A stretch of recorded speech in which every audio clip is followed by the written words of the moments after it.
The world of Varel was filled with light. Its twin suns kept the skies bright for most of the day, and even during night, the glowing clouds reflected the silver light of distant moons. In such a world, vision was treasured more than anything. Paintings, sky shows, and crystal gardens filled the lives of the people. They believed that beauty could only be truly felt through the eyes. Princess Nira was born into the royal palace during a festival of lights. Bells rang, torches burned in every street, and lanterns floated in the air. The court expected a child with shining eyes like polished glass. But when Nira first opened hers, the royal healers noticed something unusual. Her gaze did not follow movement. Her eyes were pale, almost silver, and she did not blink at sudden light. By the time she was old enough to walk, it was clear. Nira could not see. She was blind. In the royal family, this was more than rare. It was considered a weakness. Her father, King Sarun, spoke little of her. Her mother stayed polite but distant. In the public court, Nira was kept behind decorative screens or in quiet rooms, away from visitors. The people heard she existed but rarely saw her.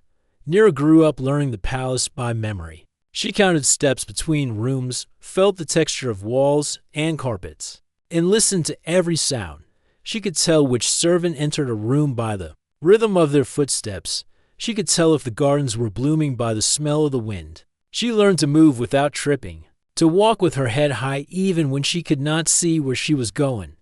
Despite this, she felt the cold weight of being unwanted. At formal meals, her seat was far from her father. When guests visited, her name was skipped. She was not allowed to greet foreign leaders. She heard the whispers of courtiers soft enough to think she would not notice, but her ears caught them clearly. One afternoon, while she sat in the quiet music room, she overheard a conversation between two guards outside. "The humans are arriving tomorrow," one said. "Captain Daniel is leading them. They will be shown the royal children, I suppose." The other replied, "All except her." The first said in a lowered tone, "The king does not want her seen. He says it may give a poor impression." Nira's hands, resting on the harp strings, became still. She had grown used to such things, yet the sting never fully faded. She wondered what it would be like to speak to someone who did not judge her for what she lacked. That evening, the palace was alive with preparation. Servants polished the crystal floors, arranged golden chairs in the main hall, and hung banners of deep red and silver. Nira heard the sounds of hammers and footsteps echoing in the great corridors. She walked quietly toward the gardens to escape the noise. The royal gardens stretched over many terraces, each with its own scent and sound. There was the upper terrace with tall whispering trees, the middle garden with singing fountains, and the lower court filled with rare flowers that glowed faintly at night. Nira liked the middle garden best, where the sound of falling water drowned out the palace voices. She reached her favorite bench near a small pond and sat. The air carried the perfume of the water lilies. She ran her fingers across the smooth surface of the bench's stone armrest, tracing the carved patterns. The pond's water lapped gently at its edge. She began to hum a soft tune, one she had learned as a child from her nurse. The sound soothed her and made the world feel less lonely. As she hummed, she tilted her head toward the sky, listening for the distant hum of ships. Somewhere above the clouds, the humans' vessels would be arriving soon. The song slowed, and her mind drifted. She imagined the stars beyond Varel. Imagined how they might feel if she could hold them in her hand. She pictured strange worlds with cool winds and deep oceans, things she had only been told about. She wondered if, among the visitors, there might be someone different, someone who would not look away when speaking to her. A gentle breeze touched her cheek, carrying with it the faint scent of heated metal, like the smell that comes when ships land. She listened more closely. Yes, far above, there was a low, steady rumble. The visitors were near. For a long while, she sat in silence, hands folded in her lap, feeling the rhythm of the approaching engines in the ground beneath her feet. Somewhere deep inside, an unshaped hope began to form. She did not know what it was for, only that it was something she had not felt in years. In the distance, she heard footsteps on the garden path. They were not the quick, light steps of a servant. These were heavier, slower. With a certain purpose, she could tell the person walking was taller than most. By the length of the stride, the steps paused as if the walker had just noticed her. Sitting there, Nira kept still. She had learned not to speak first when she did not know who stood before her. The footsteps came closer, stopping a few paces away. Then, in a voice deep and calm, a man spoke.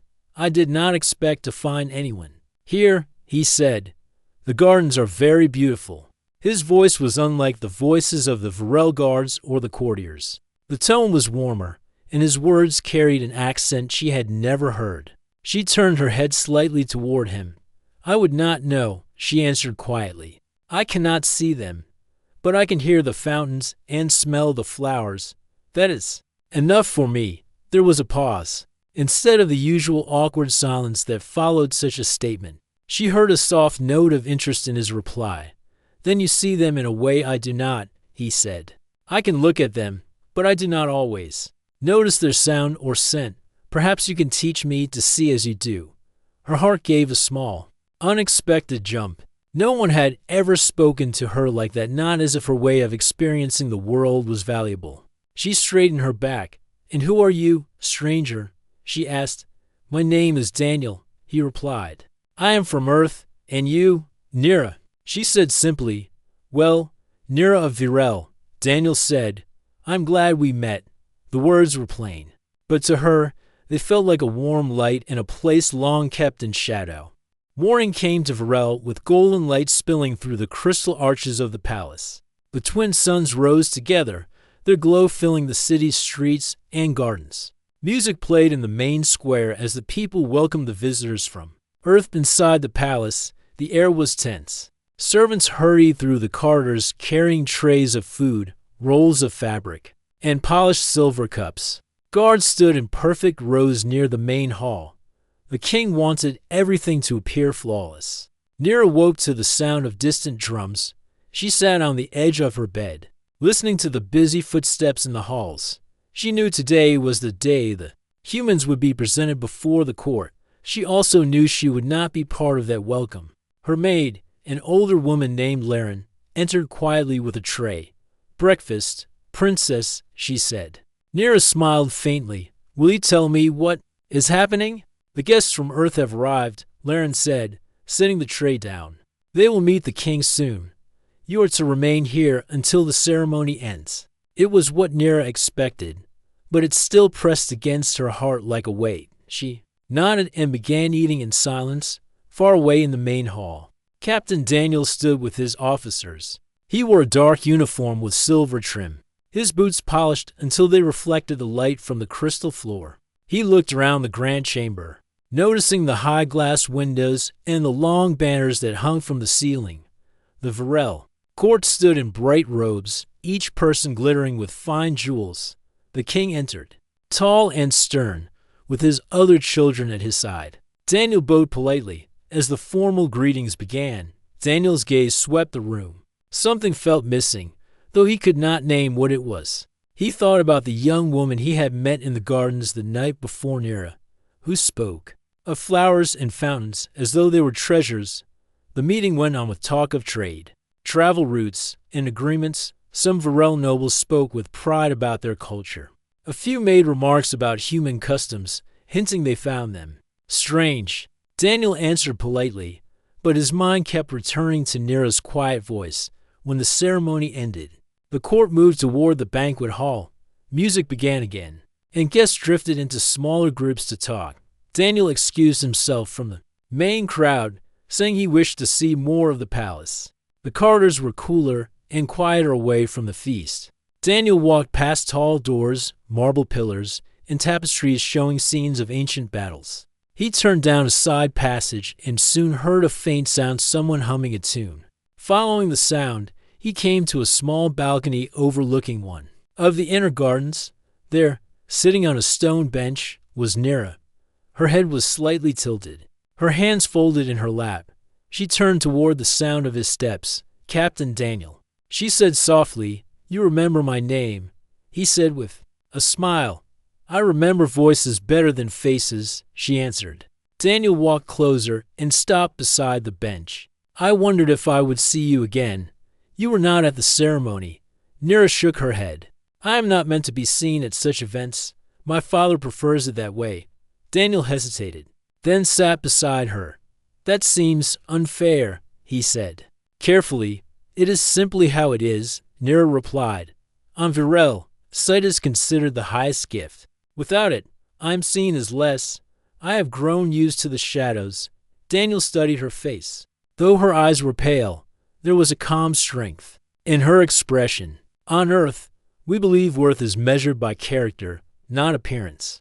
Many of our greatest leaders had what others would call weaknesses, but those same things made them strong in other ways. Nira turned her head slightly toward him. You speak as if you believe that. I do. Daniel said firmly. Last night, when you spoke of the gardens, you noticed things I would have missed. You hear the world more clearly than most people ever will. That is a kind of sight no one can take from you.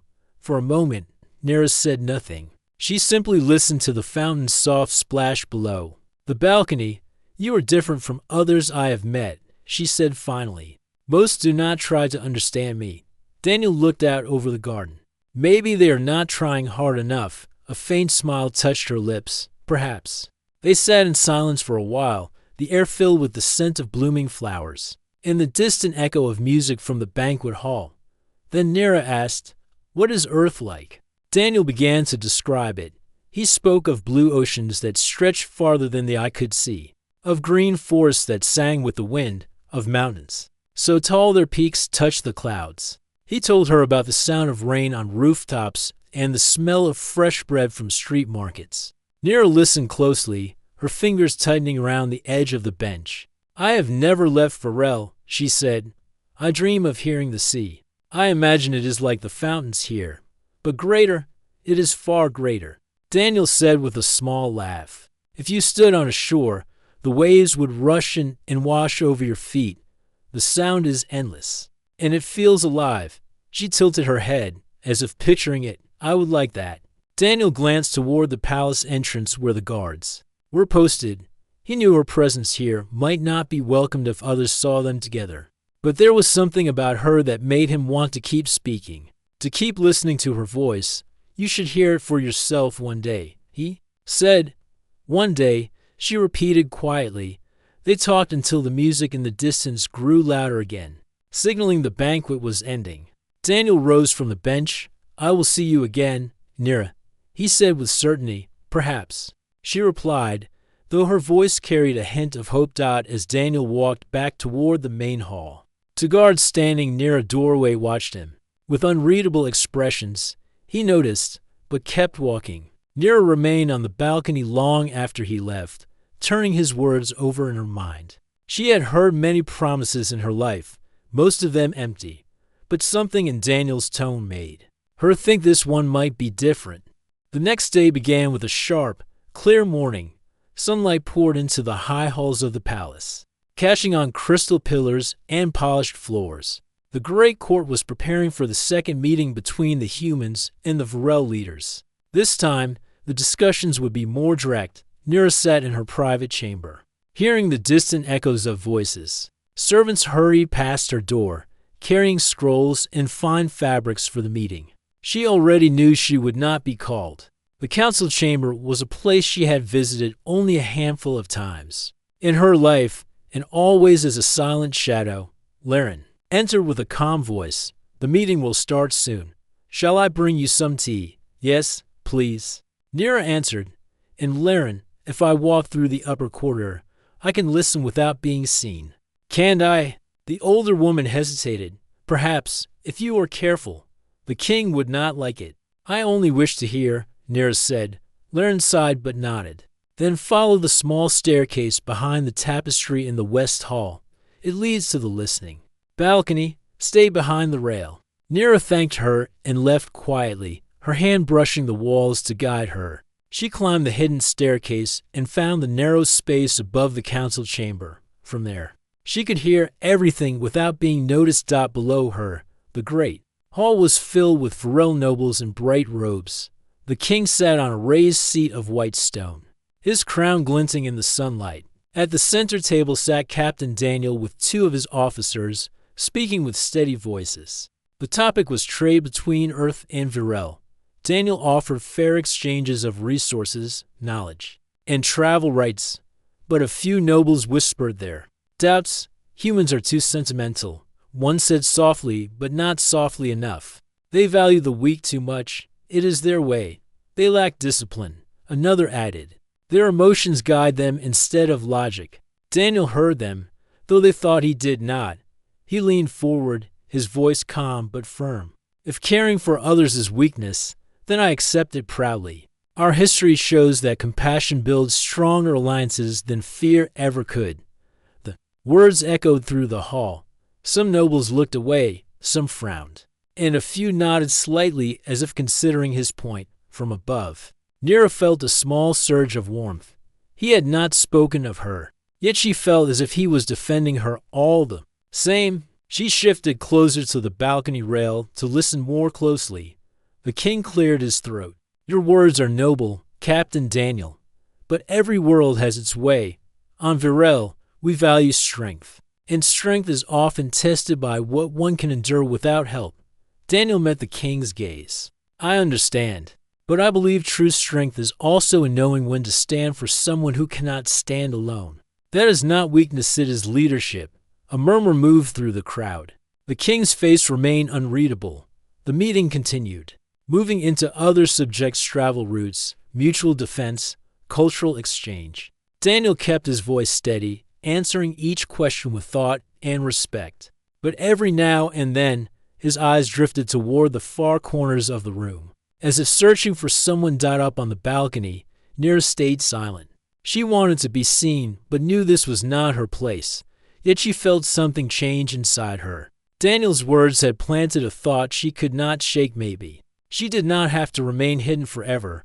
When the meeting ended, the nobles stood and began speaking among themselves. Daniel stepped aside with one of his officers, lowering his voice. Nira could not hear what he said, but she could tell by his tone it was serious. She waited until the hall had nearly emptied before she left her hiding place. She returned to her chamber, her mind restless. Later that afternoon, as the sun lowered, she went to the music room to find peace. She sat at the harp, letting her fingers brush the strings, making soft notes fill the air. But she could not stop thinking of the way Daniel had spoken, as if the value of a person had nothing to do with what they could or could not see. She had barely begun her song when she heard the door open. The footsteps were slow and certain. She knew them at once. Captain Daniel, she said without turning. You have a good memory for sound. He replied, I have few other ways to remember, she said, smiling faintly. He stepped closer. I had hoped you would be in the gardens again, but the guards said you might be here. She tilted her head toward him. You spoke boldly today. I spoke honestly, he said. Your people may not agree with my views, but I will not pretend I think otherwise. Nira let her hands rest on the harp. Some will call it weakness.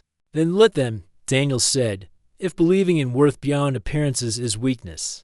I would rather be weak than blind in heart. She felt a small laugh rise in her chest, not mocking but warm. You choose your words carefully. Captain, perhaps, he admitted, but some truths are worth saying carefully so they can be heard. They spoke for a while about smaller things: ships, music, the strange taste of human tea compared to Virel herbs. But beneath their words was a shared understanding, an unspoken sense that something was forming between them. When Daniel finally left, Nira remained by the harp, her fingers brushing the strings without playing. For the first time in years, she felt that her voice might matter in the world outside her chamber walls. She did not yet know how, but she knew one thing: she wanted to hear the sea. And she wanted Daniel to be the one who showed it to her. Night fell over Virel with a silver glow. The twin moons rose slowly, their light mixing with the faint shine of the crystal towers. The palace quieted after the day's events. Most of the court had gone to rest, though a few guards still paced. The halls with measured steps dot in her chamber. Nira sat by the open window. She listened to the sounds of the night, the whisper of the wind through the gardens, the distant call of winged creatures, the soft hum of the city far beyond the palace walls. The day's conversation still echoed in her mind, especially Daniel's voice in the council chamber. There was a knock at her door, quiet and careful. Nira turned her head toward it. "Come in," she said softly. Laren stepped inside. "Princess, the gardens are empty now. If you wish to walk, this is the best time." Nira smiled faintly. "You always seem to know when I need fresh air." The older woman gave a small shrug. "A palace is a fine prison if you let it be. Go before someone notices," with her walking stick in hand. Nira moved silently through the dim corridors. She avoided the main stairs, taking a side passage that led to the middle garden. The cool night air greeted her as she stepped outside. The fountains sang their endless songs, and the scent of blooming starflowers drifted through the air. She walked along the path, her fingers brushing the low stone wall. As she neared her favorite bench, she paused. She could hear someone there already, the sound of boots on the stone path, steady and slow. "Good evening, Nira," Daniel's voice said quietly. She smiled at the sound. "I thought you would be at the guest quarters. I could not sleep," Daniel said, "and I thought perhaps you might be here." She walked toward the bench, and he guided her hand to the seat.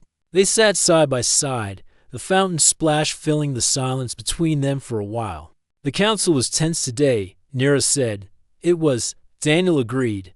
"Your people are strong, but their pride blinds them to other kinds of strength. I think they fear what they do not understand." Nira tilted her head. "And what is it they do not understand?" "That someone like you," Daniel said, "can be more aware of the world than those who see with perfect eyes." Her chest warmed at his words, but she kept her voice calm. "Kind words, Captain, but they will not change the way my people think." "Perhaps not," he said, "but that does not mean you must accept it forever." She turned slightly toward him. "And what would you have me do?" "Leave Virel," he said simply. "Come with me, even just for a short time. See now? Feel another world. Hear the ocean you dream of. Walk in places where no one will turn you away." Nira's fingers tightened slightly on her walking stick. "You speak as if it is simple." "My father would never allow it." Daniel leaned forward, his voice low. "There are ways to move unseen. I could take you aboard my ship for a single night, even just to show you the view of the stars from orbit. No one has to know." She sat in silence for a moment, the sound of the fountain filling her thoughts. "And if we are caught," she asked, "then I will take the blame," Daniel said without hesitation. "I have no fear of speaking the truth." Nira's lips curved in the faintest smile. "You are braver than most who stand in that council." "Hall, it is not bravery," he said. "It is simply knowing that some things are worth the risk." The garden fell quiet again, save for the distant rustle of the wind through the tall trees. Above them, the moons cast long silver shadows across the paths. Nira's mind turned over his offer. She had never stepped beyond the palace walls without a guard. She had never even seen the stars from anywhere but her balcony. And yet, a part of her, the part that had always dreamed of the ocean, whispered that this might be her only chance. "When?" she asked at last. Daniel exhaled, as if relieved she had not refused. "Tomorrow night. I will meet you here after the last guard change. There's an old servant's path that leads to the docking bay. We can take it without being seen." She nodded slowly. "Laren will help me prepare. She has kept my secrets before." "Then it is decided," Daniel said. "Tomorrow. You will leave the shadows, if only for a while."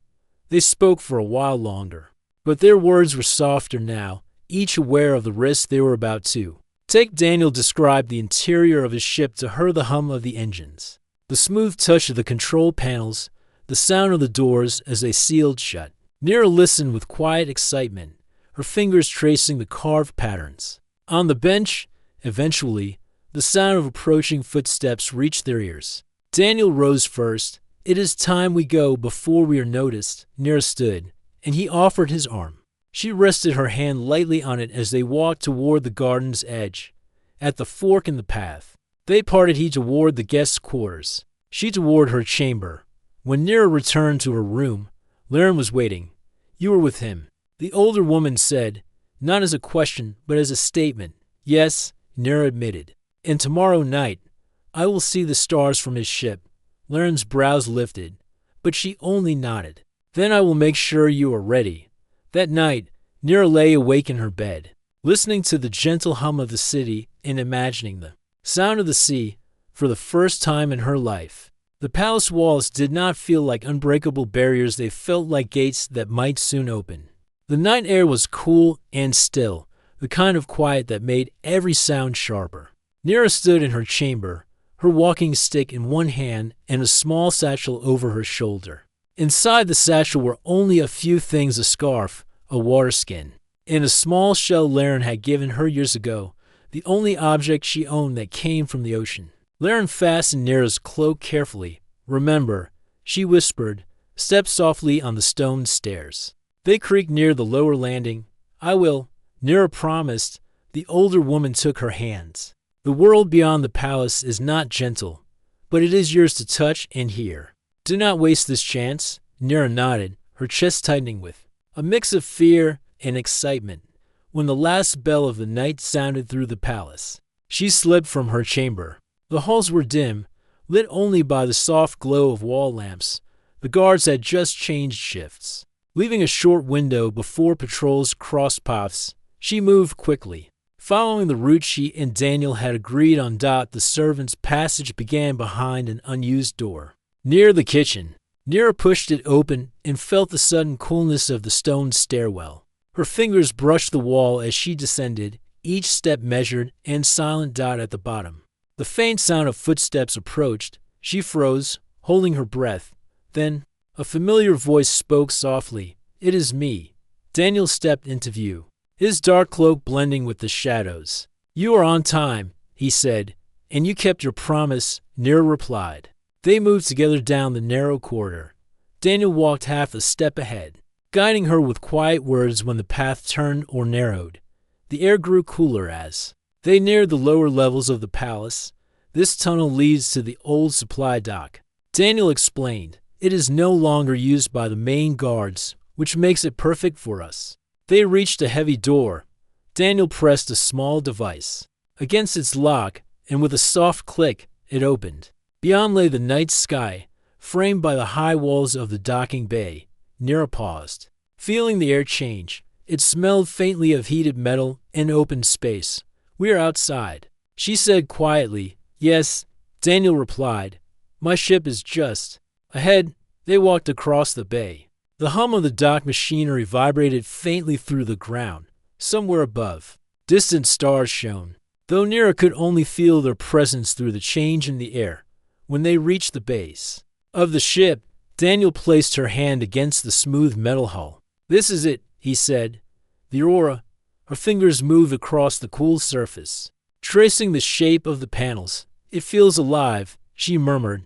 In a way, it is, Daniel said with a smile. Come. The boarding ramp lowered with a quiet hiss. Daniel led her inside. The air inside the ship was warmer, carrying a faint scent of polished steel and the subtle hum of systems running in the background. Nira reached out, her hand brushing the smooth walls. It is different from the palace. Everything feels exact. It is built for function, Daniel said. Every surface has a purpose. They moved to the bridge, where the low lights glowed along the panels. Nira could feel the faint vibration beneath her feet as the ship's engine stirred. Daniel guided her to the co-pilot's seat. Sit here. You will feel the launch through the floor. She settled into the seat, her hands gripping the armrests. Will it be loud? Not as loud as you think, mostly. You will feel it. Daniel took his place at the controls. Hold on. The engines deepened their hum, and the ship began to rise. Nira felt the pressure shift in her chest as the floor tilted slightly. The air seemed to pull downward, then lighten as they climbed. Her hands tightened. But Daniel's voice was calm. We are leaving the dock now. The ship passed beyond the bay walls, and Nira felt the sudden openness of space around them. The hum steadied, and Daniel turned in his seat. We are clear. Nira's breath came slowly. So this is what it feels like to leave the ground. Yes, Daniel said, and soon. You will feel the stars in a different way.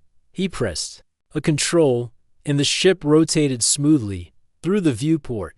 The galaxy stretched wide and bright. Daniel began describing it to her, the clusters of distant suns, the faint bands of light from far-off systems, the dark void between them. Nira closed her eyes and let his words paint the scene. "I can almost see it," she said softly. "You are seeing it," Daniel replied. "Just not with your eyes." They stayed like that for a while, the ship drifting in the quiet of space. Then Daniel spoke again. "Would you like to hear the engines at full speed?" "Yes," she said without hesitation. He adjusted the controls, and the ship's hum deepened, growing richer and more layered. Nira felt it through her feet, her hands, even in her chest. It was steady but powerful, like the heartbeat of a giant. "This is what carries us between worlds," Daniel said. Nira nodded slowly. "I understand now why you call it alive." Daniel watched her, a faint smile on his lips. "We cannot stay away for long, or they will notice. But there is time to circle the planet once. I want you to feel the oceans from orbit as they passed over Varel's surface." Daniel described the dark lines of mountains, the wide plains, and finally the shimmer of the seas under the twin moons. He told her how the light danced across the waves, how the water stretched farther than land, and how the edges blurred where the sky met the horizon. Nira listened with stillness, her hands folded in her lap. "One day," she said, "I will stand there. One day soon," Daniel promised. The ship began its slow return to the palace dock. The hum softened, and the faint pull of gravity shifted again as they descended. When the ramp lowered, the cool night air returned, carrying the scent of stone and flowers from the gardens. Daniel helped her down. "We made it without being seen," he said. "Then tonight will be mine to remember," Nira replied. They closed the heavy door to the old passage and began the quiet walk back. Neither spoke of the risk, they both knew it well. But as they parted near the garden path, there was a silent understanding that this was only the beginning. The skies above the mountain fortress darkened with heavy clouds. Cold winds raced down the slopes, carrying the smell of snow and danger. In the main courtyard, Kai stood beside Princess Leora, watching the soldiers prepare for what was coming. The alien clans had united against them, and the largest army in centuries was now marching toward this place. Leora held her staff tightly. She could not see the soldiers moving, but she could hear their boots, their armor, and the tension in their voices. She knew they were afraid. Everyone was afraid. Kai leaned closer. "They will be here soon," he said. "But we will hold. We must." Leora nodded. "I will not run again. Not now. Not when they want to take everything we built." The sound of distant horns echoed through the valley. The enemy was announcing their arrival. Heavy drums followed, like the heartbeat of a giant. The alien clans wanted to break their spirits before the battle even began. Kai turned to the captain of the guard. "Form the first line at the gate. Keep the archers ready. We need to hold them there as long as we can." The captain saluted and hurried away. Leora could sense Kai's worry. His voice was calm, but his heart was fast. "You are thinking of the hidden path, aren't you?" she asked. "Yes," Kai admitted. "If they break through, we can get you out. There's still a way to escape through the mountains." "No," Leora said firmly. "If I leave, they win. I will not be the blind princess who runs while others bleed. I will stand with you." The wind howled around them, carrying flakes of snow that stung against the skin. The first shadows appeared on the lower slopes. Rows of enemy soldiers in dark armor. Their banners moved like black waves in the storm. Kai drew his blade, its metal catching the dim light. "They think you are weak," he told her. "Let them see they are wrong." The battle began with a roar. The enemy charged up the slope, their war cries mixing with the clash of metal and the whistle of arrows. The defenders at the gate fought hard, but the enemy was many. From the wall, Kai shouted orders. "Hold your ground, push them back." His voice cut through the noise, giving the defenders strength. Leora stood near the center, her hands gripping her staff. Though she could not see the battle, she could hear it clearly, the ring of blades, the cries of pain, the thud of bodies hitting the ground. Every sound painted a picture in her mind. Then something strange happened as the storm grew stronger. The wind began to carry the enemy's voices directly to her ears. She could hear them planning, moving, and shouting commands. She called out to Kai, telling him exactly where the enemy was pushing hardest. Kai realized what was happening. Her hearing was sharper than anyone else's, and in the storm it became almost like a weapon. She became their guide, calling out threats before they reached the wall's left side. Behind the stone wall, she shouted, and the defenders moved. In time to block the attack, 3 archers on the ridge above, she called, and their own archers shot them down before they could strike. The defenders began to fight with new hope. The enemy had expected an easy victory, but now they were facing a human who would not yield and a blind princess, who seemed to see the battlefield better than anyone else. Hours passed, and the storm turned into a blizzard. Snow-covered armor and weapons, and the ground became slippery with ice. The enemy tried to push again and again, but each time Leora's voice warned the defenders before the blow came. Finally, as the sky darkened completely, a horn sounded from the enemy's side. The attackers were retreating, at least for now. The defenders cheered, but Kai knew this was not the end. They will come again, he said quietly to Leora. I know, she answered, but now they fear us. They will think twice before they try again. As the soldiers cleared the battlefield and tended to the wounded, Kai looked at her with new respect. She had not just survived this day, she had led them through it. The storm outside the walls began to fade, but inside Kai knew another storm was coming. The enemy had been beaten once, and that would only make them more determined. But now, they had a reason to fight, a reason to stand. The blind princess who had been turned away by all had become the voice of the fortress, and Kai would stand beside her until the very end. The fortress woke before sunrise. Soldiers moved quietly, repairing the walls and sharpening their weapons. The night had been short, and everyone knew the enemy would return. Kai walked the ramparts, checking every guard post. His eyes were tired, but his steps were steady. He had fought many battles before, but this one felt different. This was not just about holding a fortress. It was about protecting a future. In the central hall, Princess Leora stood by the great fire, listening to the crackle of the wood. Her staff rested beside her, and her head was slightly tilted as if she was listening to the fortress itself breathe. Kai entered, removing his gloves. They are coming again, he said. Our scouts saw them gathering in the valley twice. As many as yesterday. Leora's expression stayed calm. Then we will be ready, Kai frowned. Leora, if this goes badly, I can still get you out. The mountain path, she shook her head. You already know my answer. I will not leave my people, and you are one of them now. Her words gave him strength. By midday, the enemy army appeared once more. Their black banners rose against the white snow, and the sound of their war drums made the ground shake. The defenders tightened their grips on weapons. The first attack came fast and hard. Arrows rained down, and enemy soldiers charged the gates. The defenders fought fiercely, guided by Leora's sharp hearing. She stood in the center of the wall, calling out enemy movements before they struck. Shields to the left, she called, and the defenders blocked an incoming wave. Archers above the ridge, she shouted, and the arrows were loosed in time to stop them. Kai moved through the battle like a storm, his blade flashing against the snow. He fought beside soldiers, pulling the wounded to safety when he could. The enemy pushed again and again, but each time they were met with steel and courage. Then the enemy brought forward something new, a massive siege beast, armored in black metal plates. Its roar shook the walls. It began smashing against the gates with huge, clawed arms. The defenders panicked, and Kai realized the walls would not hold much longer. He looked toward Leora. We need to stop it before it breaks through. Leora listened carefully to the creature's heavy steps.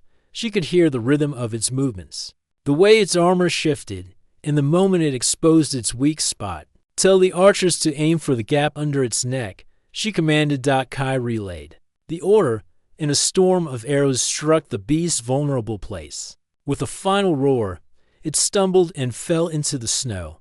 The enemy line broke for a moment, unsure whether to press forward. That moment was enough. The defenders pushed back hard, forcing the attackers to retreat down the slope. Horns sounded from the enemy camp, and the dark wave began to pull away. The fortress was safe again. Snow continued to fall as the defenders stood in silence, realizing they had survived. Then cheers erupted, echoing through the mountains. Kai turned to Leora, who stood still with her staff in hand. "You did it," he said. "You saved them all." She shook her head. "We did it together." In the days that followed, the enemy never returned. Word spread across the lands of the blind princess who could hear the truth in the wind, and the human warrior who stood by her side. Refugees and traders began arriving at the fortress, bringing supplies, stories, and hope. The once isolated mountain stronghold became a place of safety for all who had nowhere else to go. The alien clans who had once turned Leora away began sending messengers, not with threats, but with offers of peace. One evening, as the sun set behind the snowy peaks, Kai and Leora stood on the wall together. The air was cold, but the sky was clear. "You were right," Kai said softly. "This fortress is not just stone and wood. It's the people inside, and you are the heart of it." Leora smiled faintly. "And you are its shield." They stood there in silence for a long time, listening to the wind. For the first time in many years, it carried no sound of war. Far below, the valley was calm. The mountains stood tall around them, like silent guardians, and in that stillness, they both knew the darkness that had once surrounded them had been broken, not by sight, but by trust, courage, and the choice to stand together.